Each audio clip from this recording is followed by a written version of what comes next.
श्री सद्गुरु महाराज की जय।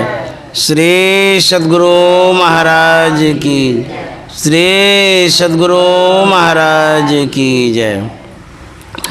बंदो गुरुपद कंज कृपा सिंधु नर रूप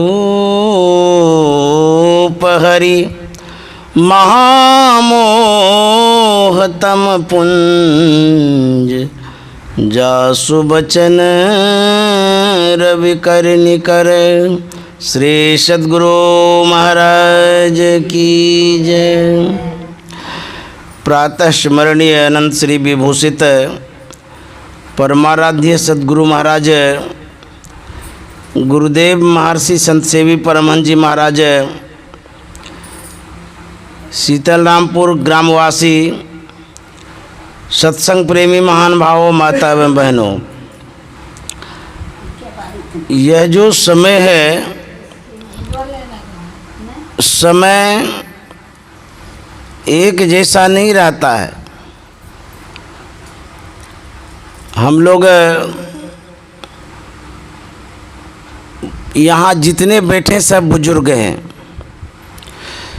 ये जो अवस्था हमारी है पहले नहीं थी। पहले बालापन में थे हम लोग, फिर युवापन में आए, अभी वृद्धापन में आ गए। और ये जो अवस्था वर्तमान में है ये भी नहीं रहेगी। क्यों? ये सदा एक रस नहीं रहता, एक जैसा रहता ही नहीं है, बदलते रहता है। जिस अवस्था में हम लोग हैं इसके बाद क्या होगा? कहते हैं इसके बाद जाना होगा। कहेंगे कहाँ जाना होगा भाई? तो हम आप यही सोचते होंगे घर जाना होगा, जहाँ से हम आए वहीं नहीं जाना होगा। लेकिन इस शरीर का जो घर है वहाँ तो आप जाएंगे, लेकिन इस शरीर को छोड़ के भी जाएंगे। यह शरीर अब छूट जाएगा। कहेंगे ऐसा क्यों कहते हैं? इसलिए कहते हैं ये सत्य है। जो जीवन है ये जीवन का एक भाग है, एक पार्ट है, जन्मना और मरना। हम लोग जन्म लिए, अब बीच में जो समय बीता, चाहे सुख में या दुख में, अब संसार से जाएंगे। लेकिन जो जिंदा है वो यही समझते हैं कि हम थोड़ा मरेंगे, मरने वाला कोई और होता है, वो मर करके जा रहा है। लेकिन सावधान करते हैं संत महात्मा कि आए हैं सो जाएंगे। ऐसा नहीं है कि जो चला गया सो चला गया, हम नहीं जाएंगे। जो आए हैं सो जाएंगे। संसार में जिनका भी जन्म हुआ है मृत्यु अवश्य होगी, मरेंगे अवश्य। राजा रंक फकीर एक सिंहासन चढ़ी चले, एक बंधे जात जंजीर। एक सिंहासन पर चढ़ के जाएंगे, एक जंजीर में बंध के जाएंगे। कहेंगे ऐसा क्यों कहते हैं कि सिंहासन पर चढ़ के कोई जाएगा, कोई जंजीर में क्यों जाएगा? भागलपुर में जो कुप्पा घाट है उसके 1 किलोमीटर के लगभग में सेंट्रल जेल है। आप लोग गए होंगे तो देखे होंगे। सेंट्रल जेल करीब में ही है, 1 किलोमीटर होगा। वहाँ पर बहुत सारे कैदी रहते हैं उस जेल में। एक बार गुरुदेव महर्षि संत सेवी जी महाराज के पास उसी सेंट्रल जेल से एक सदस्य आया सत्संग के लिए। वहाँ भी सत्संग होता है, जेल में भी। उन्होंने निवेदन किया गुरुदेव से कि वहाँ सत्संग के लिए कोई महात्मा दीजिए। संजोग से गुरुदेव ने मुझे ही भेजा था कि जाइए सत्संग करके आइए। तो जब मैं जेल के गेट पर गया तो बड़े ही सम्मान के साथ गेट को खोला गया और हम अंदर गए। जितने कैदी थे सबों ने बड़ा कदर किया, सम्मान किया। उसके बाद वो लोग चरण भी धोए, सब के सब।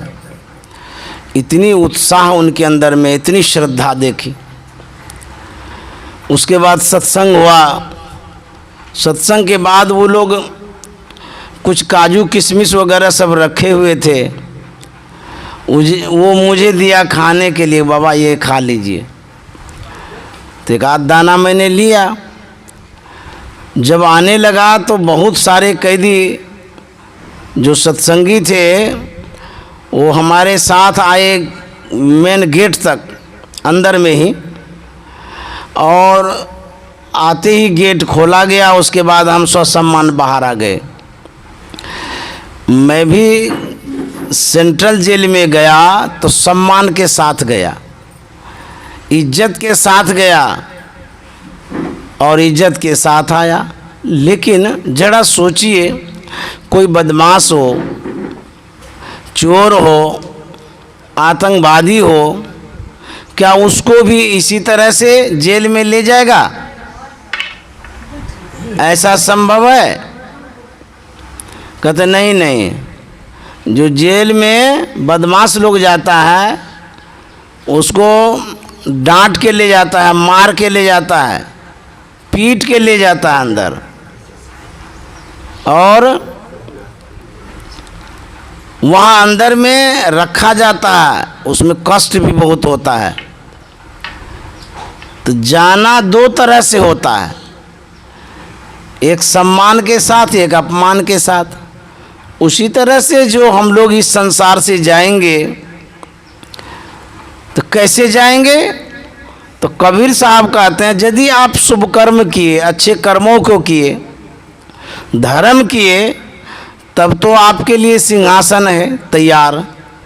एक सिंहासन चढ़ी चले, सम्मान के साथ ले जाएगा आपको यमराज। और एक बंधे जात जंजीर, जो अपकर्म करते हैं, अन्याय करते हैं, अनर्थ करते हैं, उनको मारते हुए ले जाएगा, पीटते हुए ले जाएगा, कूटते हुए ले जाएगा, जंजीर में जकड़ करके ले जाएगा। तो जाना तो है, लेकिन आपके कर्मों के अनुरूप आपको जाने में सुख और दुख होगा। इसीलिए कहते हैं, यदि आप सत्संग करते हैं, ध्यान करते हैं, सद्धर्म करते हैं, तो आप सकुशल यहाँ से जाएंगे। सत्संग करने से इस शरीर की भी गतियाँ परिवर्तित होती है, बदलती है, अच्छी होती है गति। क्योंकि गोस्वामी तुलसीदास जी महाराज ने लिखा है कि मति की रति गति भूति भलाई, जब जही जतन जहाँ जही पाही, सो जानव सत्संग प्रभावो, लोको वेद न आनु पाओ। इस सत्संग के प्रभाव से क्या होता है? कहते हैं मति, अच्छी बुद्धि की प्राप्ति होती है, ज्ञान होता है, विवेक होता है, मानवता की सीख मिलती है सत्संग से। मति कीरति, गोस्वामी जी कहते हैं जो सत्संग करते हैं उसकी कीर्ति भी फैलती है, अर्थात वो यशवान होते हैं। समाज में सत्संगियों का गुणगान भी होता है कि बड़े अच्छे व्यक्ति हैं, अच्छा काम करते हैं, इसको कीर्ति कहते हैं। गति, जब व्यक्ति मरता है सत्संगी, तो उसकी गति अच्छी होती है, शरीर की भी गति अच्छी होती है, आत्मा की भी गति अच्छी होती है। गति में ना चाल, जैसे गाड़ी में गति होती है, स्पीड 40 किलोमीटर का, 60 किलोमीटर का, 100 किलोमीटर का स्पीड होता है ना, चलते जो है उसको गति कहते हैं। तो हम जो यहाँ से जाएंगे हमारी सद्गति होगी, अच्छी गति होगी सत्संग के प्रभाव से। एक एक व्यक्ति को देखिएगा मरने के समय छटपटाता बहुत है, बहुत दुख भोगता है वो। और किसी किसी को देखिएगा कि एकाएक मृत्यु हो जाती है। एक सत्संगिनी माता जी थी, कुप्पा घाट में वो कमरा बनाई है, अभी भी है कमरा। वो पुराना जो सत्संग मंदिर है उसके ऊपर में है वो कमरा, उसमें बाबा लोग रहते हैं। तो वो जब भी आती थी अपने कमरे में रहती थी, ध्यान भजन भी करती थी। देखिए वो कितनी भाग्यशालिनी माता जी थी कि वो अपने कमरे में ध्यान कर रही थी। कुप्पा घाट में ध्यान करते करते करते शरीर छोड़ दी।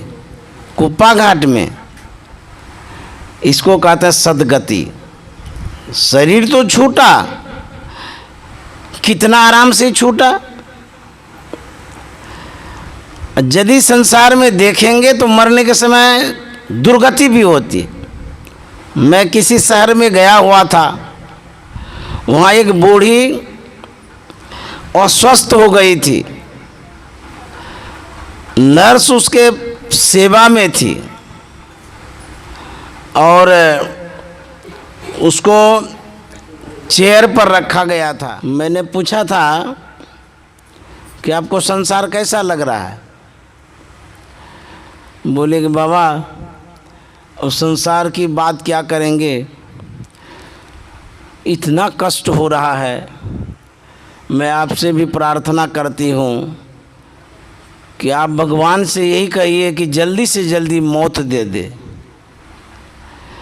बेड पर लेटी रहती हूँ, बाथरूम वगैरह बेड पर ही हो रहा है। कितना नरकमय जीवन है, मैं जीना नहीं चाहती हूँ। जल्दी से जल्दी मैं मर जाऊँ, संसार छोड़ करके चला जाऊँ। कितना दुख हो रहा है, मरने के समय बहुत कष्ट होता है। यदि आपको मृत्यु का अनुभव करना है तो आप कर सकते हैं। कैसे? किसी को कहिए कि दोनों नाक और मुंह बंद करे 10 मिनट तक, तब देखिएगा पता चलेगा कि मौत कैसी होती है। समझ गए? पता चल जाएगा कि मृत्यु में दुख कितना होता है। मृत्यु के समय या पानी में डुबकी लगाइए 10 मिनट तक, प्राण जल्दी नहीं निकलता है, साधारण नहीं है कि निकल जाएगा, बहुत कष्ट होता है उस समय। लेकिन संत महात्मा कहते हैं यदि सत्संग करते हैं, भजन करते हैं तो स्वाभाविक शरीर छूटेगा, उतना कष्ट नहीं होगा। जैसे ऑपरेशन के समय एक सुई होती है भोथा करने वाला, चमड़े को भोथा कर देता है, ऑपरेशन करता है तो पता नहीं चलता है। ठीक उसी तरह से जब सत्संग भजन करेंगे तो शरीर छूटने के समय उतनी पीड़ा नहीं होगी जितनी पीड़ा और लोगों को होती है। यही बेनिफिट, लाभ है सत्संग से। तो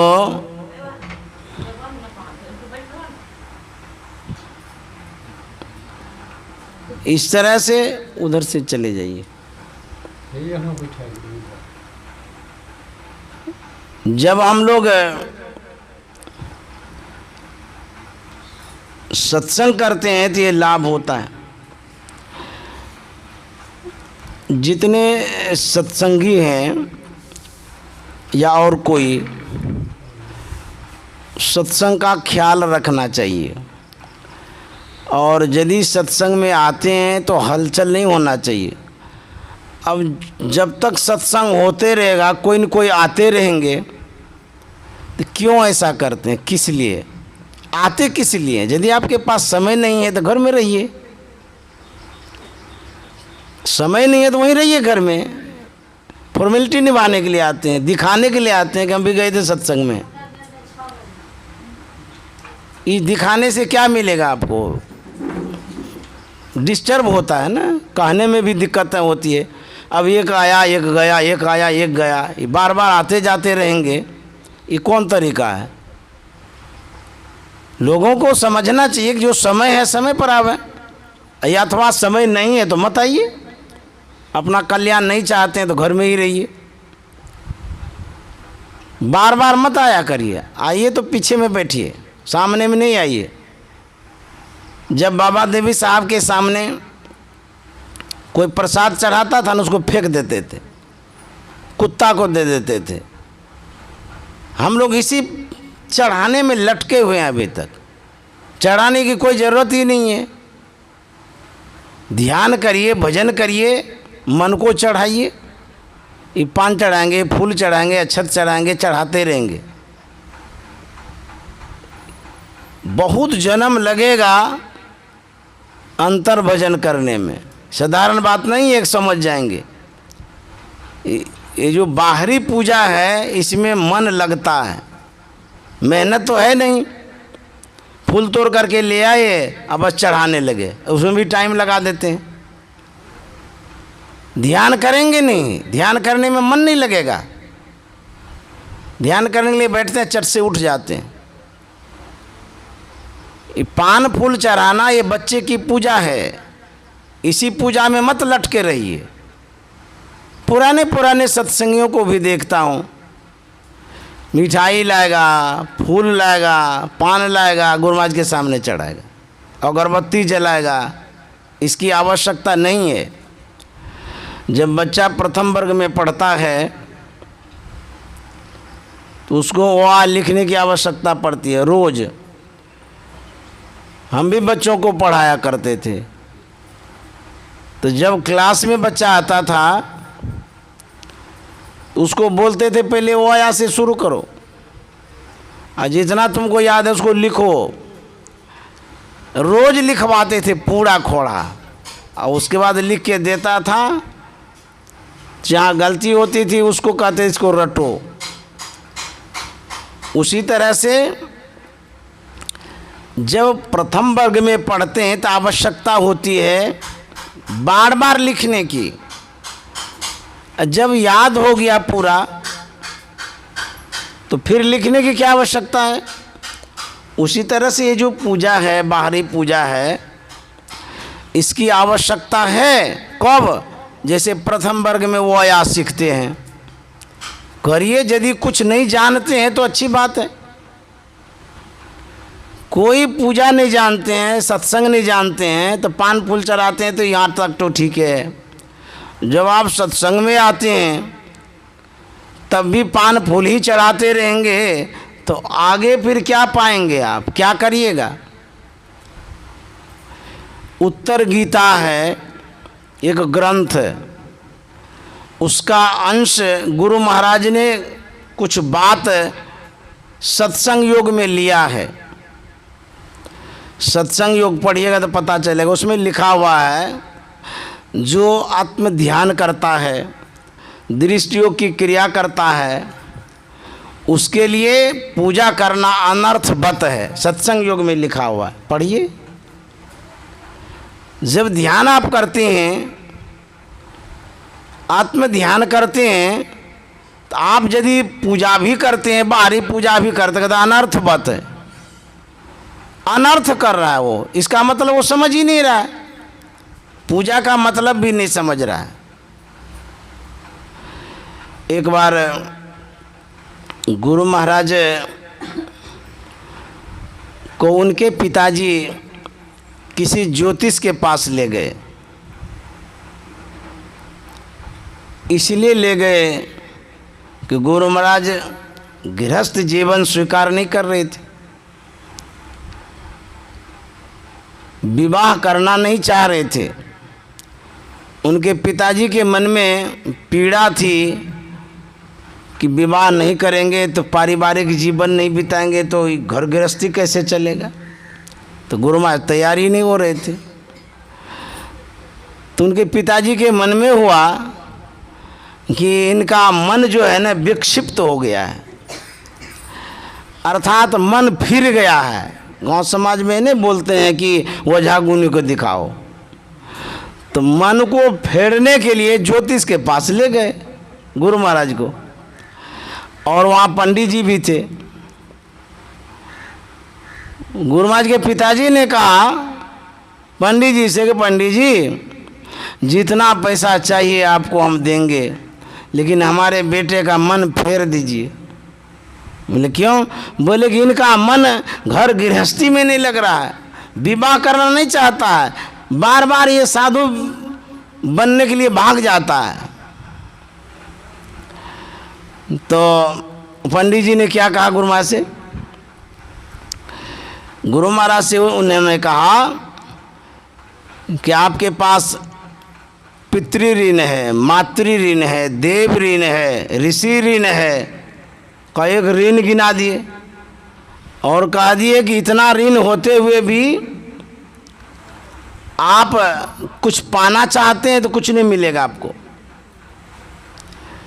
तो गुरु महाराज ने कहा था तो पंडित जी जितना ऋण है, इस ऋण से उऋण होने का भी तो कोई तरीका होगा। तो ज्योतिषाचार्य ने कहा हाँ ठीक ही कहता है। उसके बाद गुरु महाराज ने क्या कहा था? पूजा कोटि समंग स्तोत्रम, स्तोत्र कोटि समंग जपः, जाप कोटि समंग ध्यानम, ध्यान कोटि समूलयः। गुरु महाराज कहते हैं कि पूजा की बात करते हैं, करोड़ों पूजा से बढ़कर के जो स्तोत्र है, पाठ करना है। धर्म ग्रंथों का जो पाठ करते हैं, मंगल पाठ जो करते हैं, करोड़ों पूजा से बढ़कर के पाठ है। उसके बाद गुरु महाराज कहते हैं करोड़ों पाठ से बढ़कर के जप है। तो जप में 3 प्रकार है, वाचिक, उपांश और मानस। तो गुरु महाराज ने मानस जप को लिया है, वो सभी जप से श्रेष्ठ होता है। तो कहते हैं कि सभी मंगल पाठों से बढ़कर के जप करना है, मानस जप करना है। सभी जप से बढ़कर के ध्यान करना है। जो आत्म ध्यान करते हैं, दृश्यों की क्रिया करते हैं, बिंदु ध्यान करते हैं, तो जितना जप है उन सभी जपों से बढ़कर के बिंदु ध्यान है, ध्यान करना है। पूजा कोटि समंग स्तोत्रम, स्तोत्र कोटि समंग जपः, जाप कोटि समंग ध्यानम। करोड़ों जाप से बढ़कर के करोड़ों गुना ध्यान है। कहते ध्यान कोटि समूलय है, करोड़ों ध्यान से बढ़कर के करोड़ों गुना मन को लय करना है। अर्थात नादानुसंधान में मन लय होता है। जब नादानुसंधान की क्रिया आप करेंगे, फिर क्या पान फूल चढ़ाने की आवश्यकता है? अक्षत चढ़ाएंगे, फूल चढ़ाएंगे, जरूरत है? इसका मतलब है पूजा के महत्व को आप समझ ही नहीं रहे, देखा देखी भक्ति करते रहते हैं। पूजा का मतलब होता है गुरु पूजे सब देव न पूजे, गुरु पूजा सब पूजा, प्रथम देव गुरुदेव जगत में और न दूजो देवा। सभी पूजाओं से बढ़कर के गुरु का पूजा है। मूल ध्यान गुरु रूप है। सभी पूजाओं में मूल क्या है? मूल में ना जड़, जैसे गाछ का जड़ होता है ना, डंठल टूट जाता है लेकिन जड़ रहता है। जड़ जब तक रहेगा गाछ जमा हुआ रहेगा, जीवित रहेगा, हरा भरा रहेगा। और जैसे जड़ उखड़ गया सब खत्म। तो आप पूजा करना चाहते हैं, क्यों करते हैं? इसलिए पूजा करना चाहते हैं कि पुण्य होगा, धर्म होगा, जो मैंने पाप किया कटेगा, इसीलिए ना पूजा करते हैं। नहीं तो और पूजा करने की जरूरत क्या है। यदि आप पुण्यात्मा है, धर्मात्मा है, महान आत्मा है, तो फिर पूजा की आवश्यकता ही नहीं है। बड़ी विडंबना है इस संसार में। एक बार कबीर साहब गए काशी विश्वनाथ, काशी गंगा घाट, काशी में गए तो वहाँ पर काशी में उन्होंने देखा घाट के पास लोग घर बनाते हैं।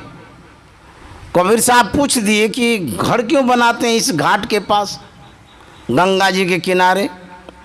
लोगों ने कहा कि जो बूढ़े हो जाते हैं, मरणासन्न अवस्था में होते हैं, तो वो यहीं आकर के जो अपना घर बनाते हैं इसी में मरता है।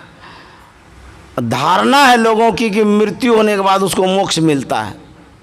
कबीर साहब कहते वाह, इतना सस्ता मोक्ष है। सब दिन पाप करो, जीवन भर पाप करते रहो, अंतिम समय में काशी में घर बना लो, वहीं मर जाओ, बस मोक्ष मिल जाएगा। कबीर साहब कहते हैं क्या धारणा है, क्या सोच है कि यहाँ आकर के मोक्ष मिलता है, स्थान विशेष पर मोक्ष मिलता है। तो कबीर साहब कहते जो काशी तन तजय कबीरा, तो राम ही कौन नहीं हो रहा रे। यदि काशी में मरने पर मुक्ति हो जाती है तो राम का निहोरा करने की क्या जरूरत है, पूजा करने का क्या काम है। सब दिन पाप करो और काशी में जा कर के मरो, मोक्ष मिलेगा। किसी स्थान पर मोक्ष मिलेगा ऐसा तो किसी ने नहीं कहा है, लेकिन हाँ संत महात्मा ने कहा है कि मोक्ष मिलेगा आज्ञा चक्र में। इड़ा भगवती गंगा पिंगला यमुना नदी, इरा पिंगली और मध्य सुषमना च सरस्वती। ये जो बाएं दाएं की नारियां हैं, इनके मध्य में सुषमना नारी है जिसको आज्ञा चक्र कहते हैं। उस आज्ञा चक्र में यदि अपने को प्रतिष्ठित कर लेते हैं, दृष्टि को टिका लेते हैं, शायद वहाँ मोक्ष मिल सकता है। नहीं तो अन्यथा जीवन भर भटकते रहेंगे, अटकते रहेंगे, लटकते रहेंगे, मोक्ष नहीं मिलेगा। संतों ने कहा कि यह जो शरीर है, इस शरीर में त्रिवेणी संगम है। त्रिवेणी संगमो यत्र, यत्र न यहाँ, कहाँ, आज्ञा चक्र में। त्रिवेणी संगमो यत्र तीर्थराजा स उच्यते। इस त्रिवेणी को तीर्थराज कहा जाता है। आप दुनिया में जहाँ जाइएगा उसको तीर्थ कहते हैं, तीर्थराज नहीं कहते हैं। लेकिन जो प्रयागराज में तीर्थ है उसको भी तीर्थराज कहते हैं। जड़ तीर्थ है वो। वहाँ जब डुबकी लगाते हैं तन का मैल तो दूर होता है, लेकिन मन का मैल दूर नहीं होता है। आप नहाते हैं नाक बंद करके, गए नहाने गंगा जी में, जरूर गए होंगे, या पास के गंगा में नहाए होंगे, तो नाक बंद करते हैं ना, नाक से पानी ना घुसे, मुंह से भी पानी घुसने नहीं देते हैं।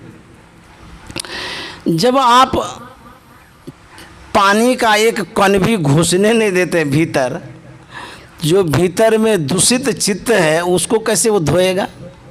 और यदि घुसने देंगे तो मरिए जाइएगा। तो ये जो बाहर का पानी है, चाहे त्रिवेणी का पानी हो, किसी गंगा का पानी हो, वो भीतर नहीं घुसता है, तो भीतर शुद्ध कैसे करेगा। लेकिन सत्संग रूपी गंगा भीतर घुसती है, हमारे मन को धोती है। अभी आप सुन रहे हैं ना, भीतर जा रहा है ना शब्द, ये आपके चित्त को शुद्ध करता है, मन को शुद्ध करता है, पवित्र करता है। तो ये जो गंगा है ये भी एक बाह्य गंगा है, क्योंकि धर्म कथा बाहर सत्संगा, अंतर सत्संग ध्यान भंगा। अभी जो सुन रहे हैं ये भी बाह्य गंगा है, लेकिन उस स्थूल से सूक्ष्म है। जब आप ध्यान करेंगे, आज्ञा चक्र में जाएंगे, वहां पर असली गंगा का दर्शन होगा, त्रिवेणी में।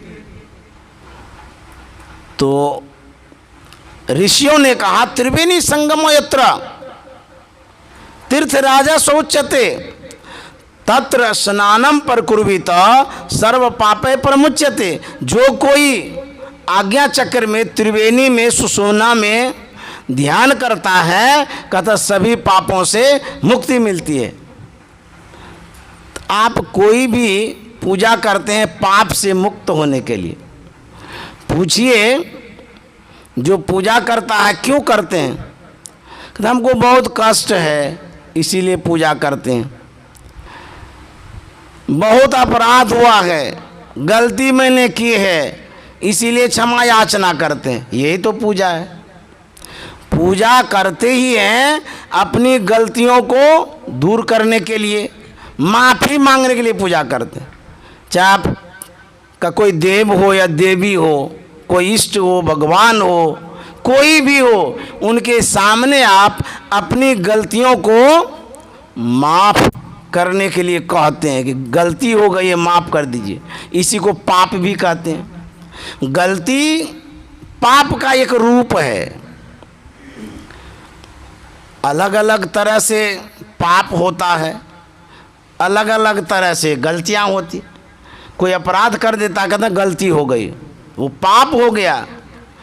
किसी को गोवध का हत्या लग जाता है, गाय को मार देता है, ये भी पाप है। तो हम लोग सांसारिक जीवन में जीते हैं, सुबह से लेकर के शाम तक तो पाप होते रहता है। देखने में पाप, चलने में पाप, सुनने में पाप, बोलने में पाप, खाने में पाप, पाप ही पाप होता है। सोने में पाप, उठने में पाप, सूक्ष्म पाप होता है। किसी को मारते हैं स्थूल पाप है, बहुत बड़ा अपराध, गला घोट दिए, ये भी पाप है। झूठ बोलते हैं भी तो पाप है, बहुत बड़ा पाप है। तो जो हमसे भूल होती है, जो पाप हो जाता है, उसी को धोने के लिए हम पूजा करते हैं, पाठ करते हैं, धर्म करते हैं, कर्म करते हैं, गंगा जी में डुबकी लगाते हैं। अभी कार्तिक महीना का जो पर्व था, संयोग से उसी दिन पूर्णिमा के दिन में कहीं निकला था, पुलवा होकर के आ रहा था, वो जो बरारी पुल है, इतनी भीड़ हद से ज़्यादा। वो दिन था 6 तारीख, सत्संग के लिए जा रहा था मधेपुरा जिला, मुझे याद है। मैंने पूछा कि इतनी भीड़ क्यों है? बोले गंगा स्नान करने के लिए सब आए हैं। तो वहाँ जो व्यक्ति था मेरे साथ में, कोई दूसरा था, मैं तो अकेले चला था। वो हमसे कहते हैं कि बाबा आपने गंगा नहाते हैं? तो मैंने कहा मैं कभी नहीं नहाता हूँ। और मैंने उनको कहा मैं रोज़ नहाता हूँ। बोले ये क्या बात है, कभी नहीं नहाते हैं रोज़ नहाते, ही कौन बात है? बोले ये जो गंगा है जिसमें आप लोग नहाते हैं, इसमें मैं कभी नहीं नहाता हूँ, लेकिन जो अंतर में गंगा है, सुषुम्ना रूपी गंगा में रोज़ नहाता हूँ। बोले बाबा इसमें क्यों नहीं नहाते हैं? इसमें तो हजारों हजार आदमी नहा रहा, मैं भी आया हूँ बहुत दूर से, दूसरे जिला से आया था नहाने के लिए। बोला कि मैं सब काम छोड़ करके यहाँ नहाने आया हूँ। बोले कि बड़ा अच्छा। मैंने कहा कि बहुत अच्छा आप करते हैं, नहाते रहिए खूब बढ़िया से। तो बोले आप क्यों नहीं नहाते हैं? बोले बहुत कारण है नहीं नहाने का। ये जो गंगा है, कुप्पा घाट के बगल में एक हॉस्पिटल है, आप लोग गए होंगे, जवाहरलाल नेहरू हॉस्पिटल मायागंज पड़ता है। उस हॉस्पिटल में ऑपरेशन होता है, सभी बीमारियों का इलाज होता है। उस ऑपरेशन में खून निकलता है, पीप निकलता है, पैखाना पेशाब सब उसको उसी में बहाता है। बगले में है उस गंगा में जो इतना दूषित चीज़ बहा रहा है, अब पानी में मिलता है उसका तो कीटाणु होता है ना, और उस शरीर में आपको लगेगा नहाने से, तब क्या हाल होगा सो बताइए। और एक हॉस्पिटल रहे तो रहे, पूरा हॉस्पिटले को बहाते रहता उसमें। अब जरा सोचिए, आपके शरीर में घाव हुआ है या किसी के शरीर में घाव है, उसका डॉक्टर सफाई करता है, खून पी पेशाब का उसको बहा देता है नाला में, उसमें आप डुबकी लगाते हैं, अच्छा लगता है? जरा सोचिए, उसी में नहाते हैं खूब बढ़िया से। हम इसीलिए नहीं नहाते। और तो और शहर में जितनी गंदगी है, घर की गंदगी, बाहर की गंदगी, पैखाना पेशाब जो भी है, सबके घर का सबका नाला उस गंगा में बहाया है, और उसमें पानी में मिल जाता है, उसी में खूब नहाते हैं। जो गंगा माँ पहले वाली थी वो अब नहीं रही, हम आपके कारण वो दूषित हुई है, हमें आप गंदा कर दिए उसको, इसीलिए मैं नहीं नहाता हूँ। मैं प्रणाम करता हूँ गंगा माता को, सम्मान करता हूँ गंगा माता को, ये अपमान नहीं है, लेकिन वास्तविकता है, सच्चाई है इसमें। आपको पता नहीं चलता है वो नाला कहाँ से कहाँ बह रहा है, क्या बह रहा है उस नाला में, और उसमें जा कर के इसको अंधी श्रद्धा कहते हैं। श्रद्धा है लेकिन सोच समझ नहीं रखते हैं कि कहाँ नहाना है कहाँ नहीं नहाना है। इसी के लिए हमारे जो प्रधानमंत्री जी हैं आदरणीय मोदी जी, वो गंगा की सफाई में लगे हुए हैं। तो मेरे कहने का मतलब ये है, पूजा करते हैं किस लिए?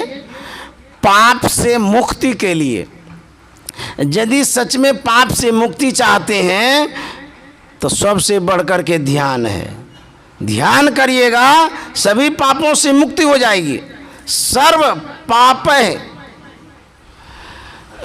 उपनिषद में कहा गया है कि जो पाप है सभी पापों से मुक्ति हो जाएगी। सब पाप से छूटना चाहते हैं तो ध्यान करिए। इसीलिए गुरु महाराज ने ध्यान को चुना है। ये जो यज्ञ है, ये जो पूजा है जो हम लोग अभी कर रहे हैं, इस सब से बढ़ कर के। तो मैं इन्हीं शब्दों के साथ विराम देना चाहूँगा, और आप लोगों को बहुत बहुत धन्यवाद जो आप लोग सत्संग सुनने के लिए आए। जब सत्संग सुनेंगे तब समझ में आएगा कि क्या करना है नहीं करना है, नहीं तो बाहरी पूजा में लगे रहेंगे, भटकते रहेंगे। तो आपके पास समय है तो ध्यान करिए, बैठ करके सत्संग करिए, किताबों को पढ़िए। ये सबसे बड़ा पूजा, सबसे बड़ी पूजा है, सब पूजा से बढ़ करके।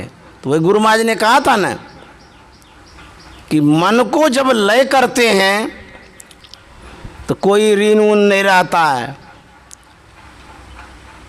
तो जो ज्योतिषाचार्य थे उन्होंने कहा कि हाँ ठीक ही कहते हैं।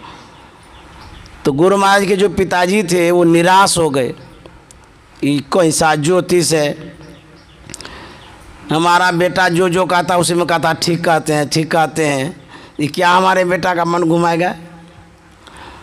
तो उनके पिताजी ने कहा कि महाराज मैं आपके पास अपने पुत्र को लाया इनका मन घुमाने के लिए, लेकिन हमारा पुत्र जो कह रहा उसी में कहता ठीक करते हैं, ठीक करते हैं, ठीक कहते हैं। तो आप क्या कहते हैं? सब में ठीक है, पंडित जी बोले तो उसमें भी ठीक, ऐसा क्यों आप बोलते हैं? तो ज्योतिषाचार्य ने कहा था जो पंडित जी बोल रहे हैं वो कर्मकांड के अनुसार ये बोल रहे हैं। कर्मकांड के अनुसार ये ऋण सब होता है पुत्र के ऊपर, मातृ ऋण, पितृ ऋण, देव ऋण, ऋषि ऋण, ये सब ऋण होता है। ये धर्मशास्त्र में है कर्मकांड के अनुसार। इसी ऋण से उरीण होने के लिए कर्मकांड लोग क्या करते हैं, करवाया करते हैं।